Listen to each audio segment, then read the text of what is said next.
Hey guys, welcome back to my channel. Hi, welcome if you're new here. My name is August Rose Crothers. I am an indie author and poet, content creator, founder of a literary magazine, freelance writer, and so much more. I make vlogs and I also make bookish content, but today it is just you and I in my cozy room, on my cozy chair with my cozy blankets, and I'm gonna be talking to you about social media as an author. Everyone wants to be a content creator these days, or at least make a little money on social media. But in 2025, there are hundreds, if not thousands, of creators in every single niche, and so it is harder than ever to break out and find your audience, especially in the growing or oversaturated niches such as book talk, writer talk, and cozy talk. All three are my niches. And so if you're feeling overwhelmed about what to post, when to post, how to post, this is me sitting here with you, giving you ideas and tips on how to create content for your bookish, writer, or cozy page. In the last year, I have seen a major growth on my social media. Unfortunately, not a whole lot in followers, but I have seen a lot of growth and engagement in my community. And while I still have so much room to grow and learn, I like to share what I've learned so far along the way. All right, guys, I'm yapping a little bit. Let's just get right into it. So if you're just starting out, the first thing you're gonna wanna do is doom scroll. I know. Everyone tells you not to doom scroll, but the first thing you're gonna do is you're gonna doom scroll for ideation. Ask yourself, what videos catch your eye? What types of posts make you feel something? What topics or thoughts do you have experience in? And what creators feel like your peers? From there, you're gonna take your inspiration from all of the answers to all of those questions and you're gonna create a list of content ideas. Make as big of a list as possible. If you're just starting out, it's gonna take a long time to really get into the flow of creating content and to figure out what your content looks like, what kind of content you like to make, and what works for you. And with that, I just want to remind you, in the process of beginning social media, let yourself grow. Give yourself the time and space and patience to allow yourself to grow. One of the easiest content ideas in the world is using B-roll footage and just throwing some text above it. I'm gonna have an example here. This kind of content is easy to create and it's super well performing. Also gonna help you engage and connect with an audience. If you're a writer, you're gonna wanna do some sort of writing tip or some sort of famous writing quote. If you're a bookish creator, you could put something like BRB, going to visit my book boyfriend. If you're a cozy creator, you could remind your audience to slow down and romanticize the moment. The next kind of content you can make is talking head / FaceTime style content. And that is exactly how it sounds. It's just you talking to the camera about things that your audience may want to know or something that you just feel compelled to say. Although with that, I want to say make sure it is as to the point as possible and offer some sort of value. If you're a writer, you can share about a writing struggle that you've had and or how you've gotten out of it. If you're a bookish creator, you can share your hot take on a popular book. And if you're a cozy creator, you can talk about cozy hobbies on a budget. Another kind of content you can do is... Sorry, I was just itching my forehead. I'm not wearing any makeup and my skin is so dry right now. Another kind of content that you can make is seasonal content. And the thing with seasonal content is that people always yearn for a time that they're not in. So yes, you can make seasonal content like fall content or Christmas content during that season, but you can also do it in the middle of the year, as a lot of people are on fall talk and Christmas talk in June. Me.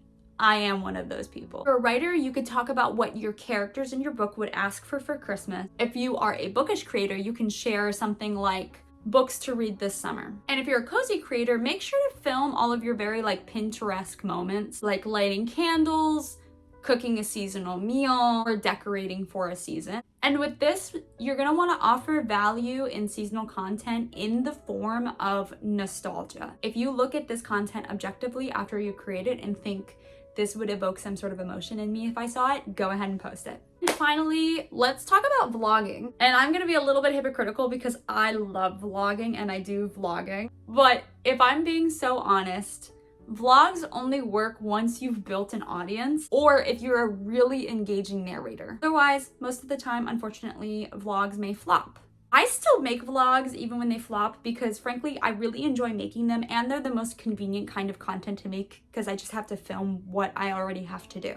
But when vlogs are done well, even if you're a small creator, even if you're growing, they are personal, they are soothing, and they're super easy to repurpose. And you can recreate the same vlog over and over again. If you're a writer, you can do a come with me to the coffee shop for a writing session. If you're a bookish creator, you can do a come book shopping with me. If you're a cozy creator, you can always, of course, do a Sunday reset. Those are very popular. But what I would recommend is a come unwind with me after a long day. Your vlog shouldn't just be a montage, but it should be a story. It should have a beginning, it should have a middle, it should have an end. Here are just some helpful tips before I finish this video. Post consistently without melting down. Creators, especially in the beginning, they get stuck with the actual routine and like going through with the posting and the creating content. You may have a ton of ideas, but you don't know when you have the time to create it. You have a hard time forgetting to post every day.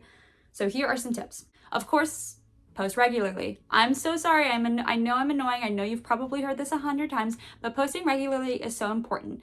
And by posting consistently, I don't just mean making sure you post something every day at the same time, but making sure that that content you post every day at the same time is valuable. Again, either it's going to be entertaining or comforting to your audience. It's going to answer some sort of question your audience has. Or if you don't know what to post that day, try to find the nearest trend and make sure it fits in with your niche. Second, you're gonna wanna batch your content. I've talked about this in other videos before. I'm gonna go ahead and link a TikTok video down below of me talking about my content planning and how I do that. But with batching your content, you're also gonna have to plan your content. With planning content, I always plan the month ahead. And so it is August 6th right now. Next weekend in the middle of August, I'm going to plan my content for September. If it's the middle of September, you will plan your content for October. Then for actually batching the content, say do this on a weekly basis. Take about 1 to 2, maybe 3 at the most hours a week to batch as much content as you can ahead of time. Now, obviously for vlogs, that is different, but kind of goes back to why I like vlogs so much, is even though they don't necessarily work well all of the time, they are very easy to make because you just have to film while you're doing it. While you're at it with batching content, make sure to take another 30 minutes to pre-plan your captions with your keywords and your hashtags. And 3, use your keywords and hashtags wisely. Hashtags aren't dead, but they're no longer like a magic bullet. Using targeted keywords in your caption is going to be way better. So there are some content ideas as well as strategies and tips that I have learned in my social media journey. Like I said before, I'm still learning and growing every single day, so I'm sure in a year I will have different ideas and tips for you guys. But no matter how far you come in this journey, it is important to remember that there is still room to grow and improve. Thank you guys so much for watching. If you like videos like this, please like, comment, and subscribe for more. It really helps channels like mine grow. Thank you for watching. I'll see you in the next one.